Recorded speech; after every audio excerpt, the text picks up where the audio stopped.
Excellences, Monsieur le Président de la République française, Monsieur Emmanuel Macron, chers collègues, chefs d'État et de gouvernement, Monsieur le Président du Comité exécutif du CIO, chers membres du mouvement olympique, Mesdames, Messieurs, je voudrais à l'entame de mon propos remercier le Président Emmanuel Macron et Monsieur Thomas Bach, Président du Comité exécutif du CIO, pour leur aimable invitation à ce sommet des Jeux du développement durable en prélude des Jeux olympiques Paris 2024. J'adresse à la France, pays hôte, et au mouvement olympique mes meilleurs vœux de succès pour ce rendez-vous de l'excellence sportive mondiale et de la fraternité humaine. En nous réunissant ici sous la bannière de l'olympisme, nous faisons vivre toute la tradition antique de la trêve olympique, célébrant les idéaux de paix, de sécurité et de compréhension mutuelle entre les peuples. Cette tradition nous rappelle que le sport n'est pas que compétition. Il est aussi une humanité qui rassemble les peuples au-delà de leurs frontières et de leurs différences. C'est tout le sens de la résolution de l'Assemblée générale des Nations unies sur l'édification d'un monde pacifique et meilleur grâce au sport et à l'idéal olympique. Cependant, force est de constater que l'idéal olympique est aujourd'hui mis à rude épreuve par la tragédie de la guerre, de la violence sous toutes ses formes et des inégalités sans cesse croissantes au sein et entre les nations. Mesdames et Messieurs, ce sommet qui s'inscrit dans la continuité du pacte de Paris pour les peuples et la planète et la perspective du sommet de l'avenir en septembre prochain à New York nous interpelle sur l'urgence d'œuvrer de façon plus résolue à la réalisation des objectifs de développement durable.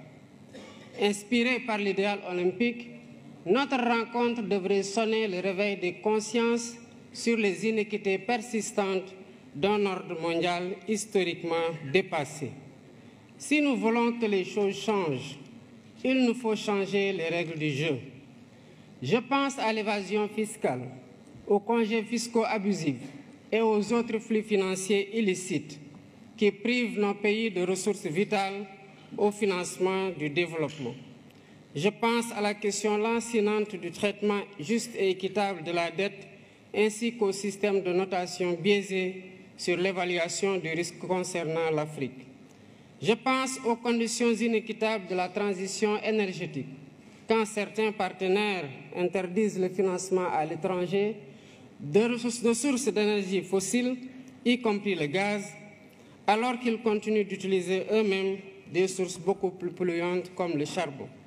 Je pense à l'architecture de la gouvernance économique, politique et financière mondiale, héritée de la Seconde Guerre mondiale, dont la composition des organes et le processus de décision ne reflètent plus les réalités de notre temps. À maintes reprises et à juste titre, le secrétaire général des Nations unies a alerté sur le risque de fragmentation d'un système international obsolète et non inclusif. À l'évidence, un système qui perpétue le statu quo et ignore les besoins légitimes de sa grande majorité crée les germes de sa remise en cause et la recherche de voies alternatives. La mutation du groupe des BRICS en un sud global plus large montre à quel point le système international est contesté et combien il urge de le réformer pour le rendre plus inclusif, plus juste, plus transparent dans l'intérêt compris de tous. La réforme est possible si nous y mettons la volonté politique nécessaire. Excellences, Mesdames et Messieurs, dans 2 ans, le Sénégal accueillera le premier événement de l'olympisme en Afrique avec les Jeux olympiques de la jeunesse. C'est un honneur que nous partageons avec notre continent. Merci au président Thomas Bach et merci aux membres du CIO pour le choix unanime porté sur le Sénégal pour abriter ce rendez-vous historique de la jeunesse mondiale. Conformément aux engagements convenus, nous préparons l'événement en tenant compte de 3 impératifs. D'abord, la co-construction entre l'État, le CIO et le Comité national d'organisation sous la conduite dynamique de M. Mamadou Diagne Ndiaye, président du Comité national olympique sportif sénégalais. Ensuite, la maîtrise des dépenses publiques en privilégiant la réhabilitation et la mise à niveau d'infrastructures existantes pour abriter les compétitions. Enfin, le suivi renforcé des questions de sécurité, d'hébergement, de transport, de restauration et de santé, entre autres. Je remercie le CIO et tous les partenaires qui nous accompagnent pour faire cette première de l'olympisme en Afrique une fête de la jeunesse du monde et une réussite collective dont nous serons tous fiers. Je saisis l'occasion pour attirer l'attention du sommet sur le fléau insupportable du racisme et de la discrimination raciale qui continue de gangréner le sport dans un contexte de banalisation des discours haineux et xénophobes. Face au racisme,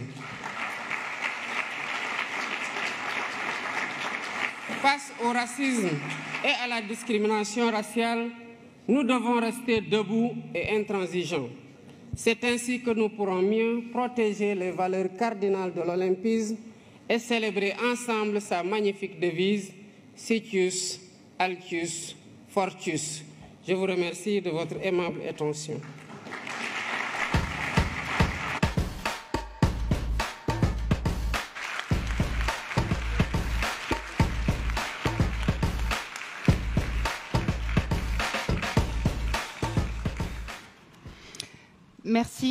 Merci, Monsieur le Président.